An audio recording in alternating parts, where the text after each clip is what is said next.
हमारे जो नरेगा के बारे में जो कुछ जानकारी उन्होंने आपको दी है, वो नेतागण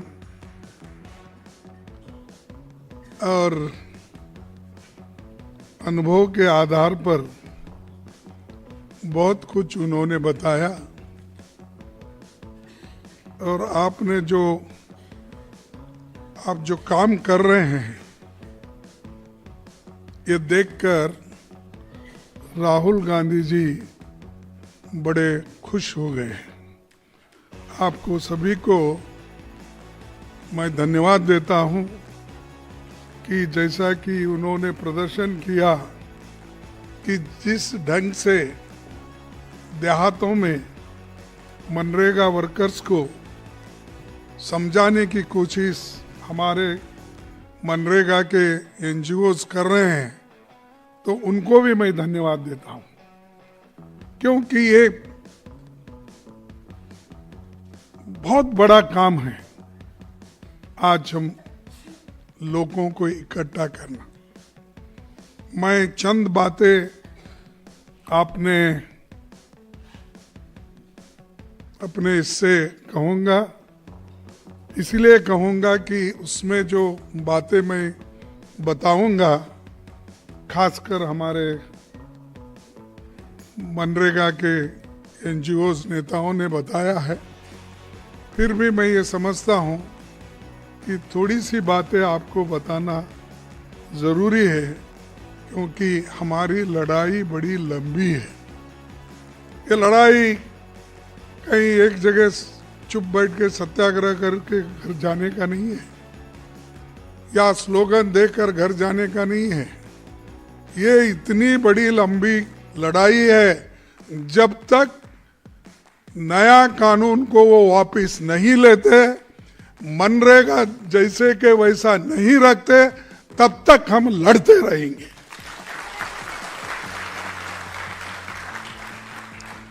मनरेगा बचाओ मोर्चा मैं देश के विभिन्न इलाकों से पधारे सभी मित्रों का तो स्वागत किया हूं, फिर एक बार करता हूं।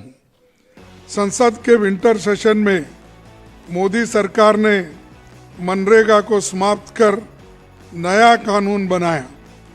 अभी जो राहुल गांधी जी ने कहा, तो वो कानून का नाम मेरे को भी नहीं आता बराबर, तो क्या क्या है।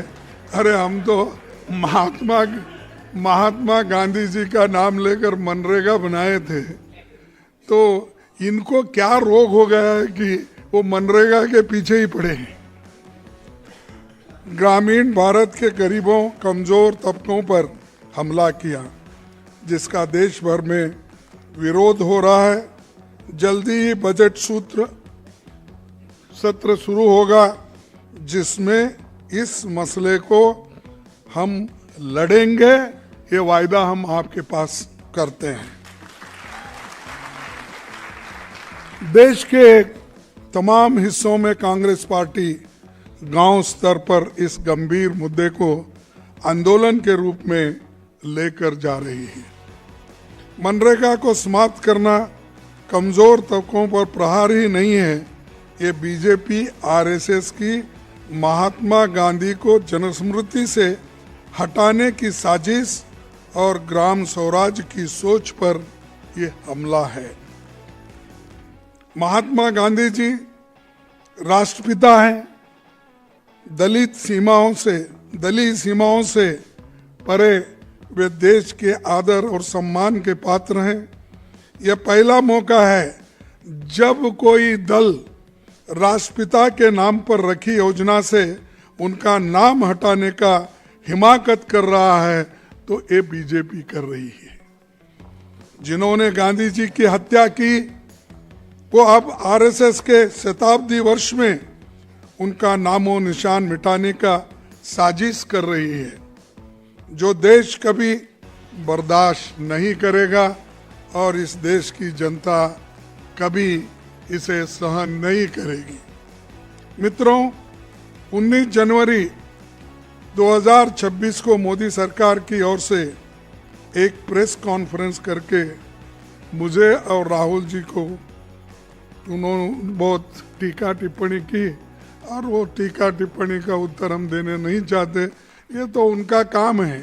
अच्छी बातें जब हम बोलते हैं, टीका टिप्पणी तो वो लोग करते हैं और वो कभी भी अच्छी बात करते ही नहीं, तो इसलिए हमको हमेशा उनको टीका टिप्पणी करते हैं, ये वो समझ लेना चाहिए। ये भी कहा कि जब तक नई योजना लागू नहीं होती तब तक मनरेगा के तहत जहां जितने काम की जरूरत होगी वहां काम कभी नहीं आने पाएगा। अगले 6 महीनों में मनरेगा के साथ ट्रांजिशन के बाद पूरे देश में योजना लागू की।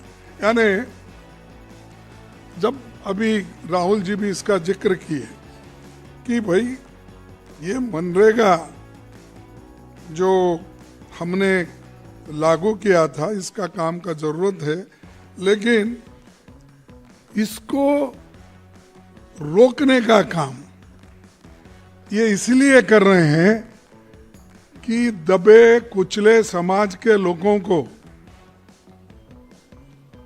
और दबाना और उनको बॉन्डेड लेबर बनाना। जैसा कि इस बॉन्डेड लेबर निकालने के लिए इंदिरा गांधी जी ने 20 सूत्री कार्यक्रम लाया था, उसमें एक इम्पॉर्टेंट विषय था कि जो बॉन्डेड लेबर को छूट उन्होंने मुक्त किया था। लेकिन आज फिर मोदी जी ने बॉन्डेड लेबर बनाकर अमीरों के हाथ को, अमीरों के पास आपको सौंप रहे हैं और वो जितना दिए उतना ही पैसा लेकर उनके पास काम करना, एक गुलामी का फिर यहाँ पर वो पद्धति या प्रोसेस लाने की कोशिश कर रहे हैं। तो इससे हमको लड़ना पड़ेगा।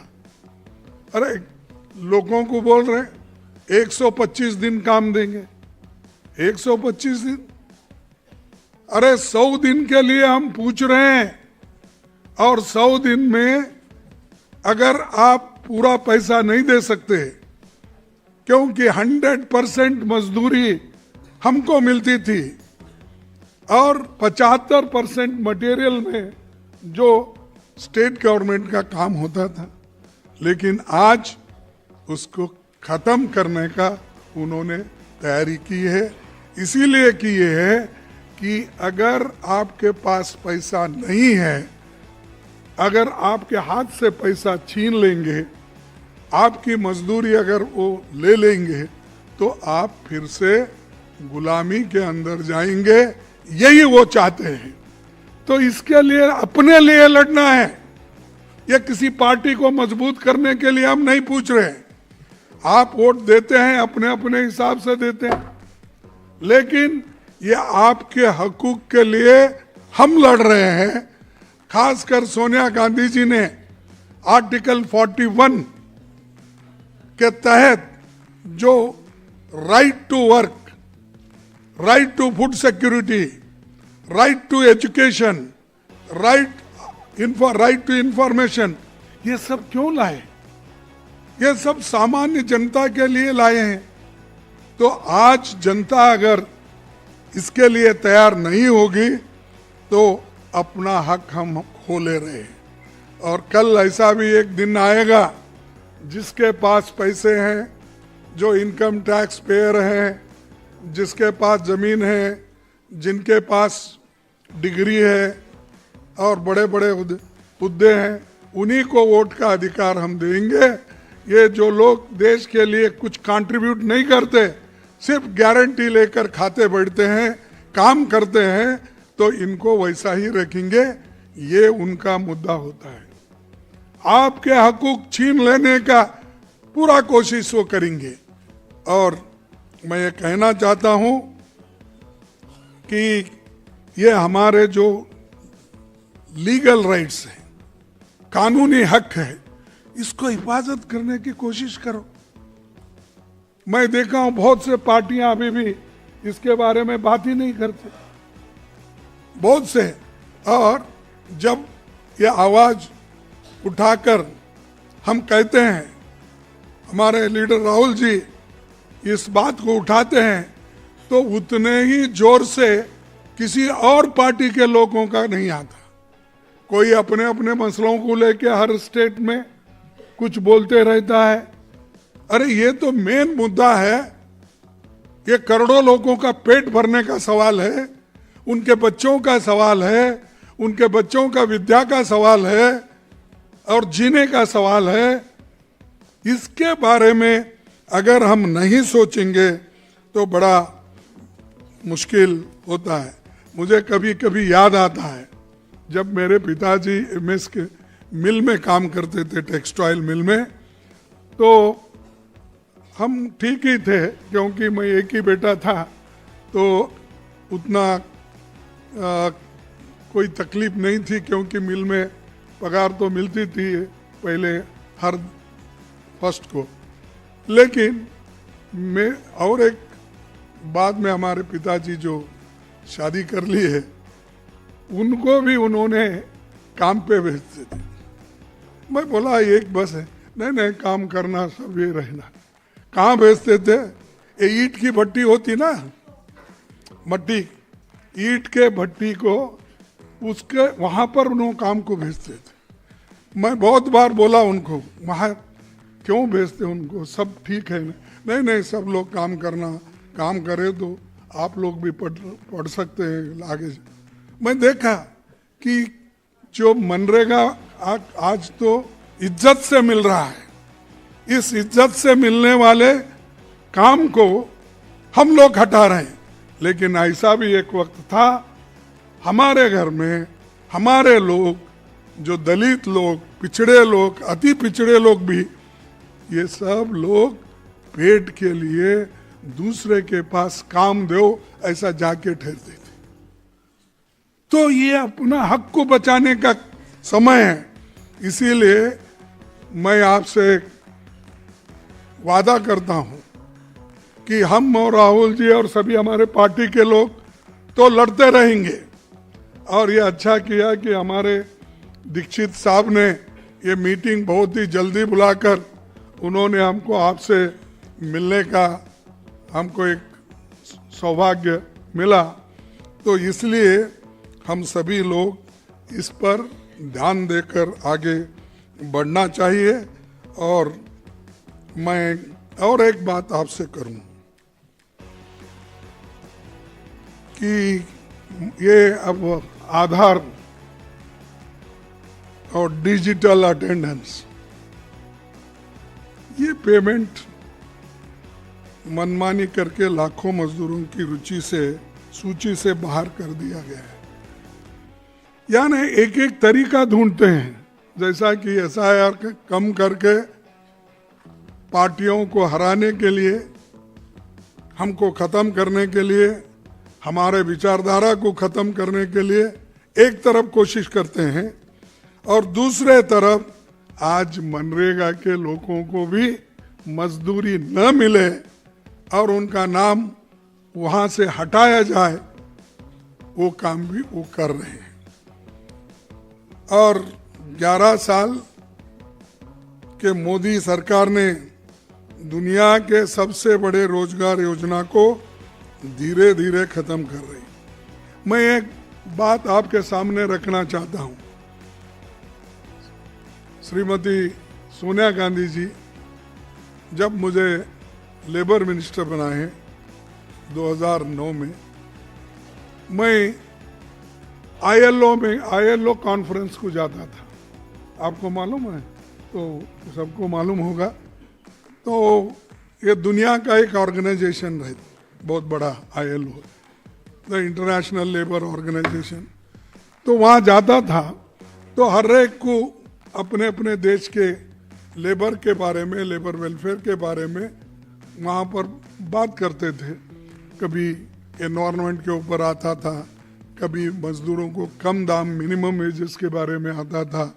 अलग अलग ढंग से बहुत से चीजें आती थी। तो मैं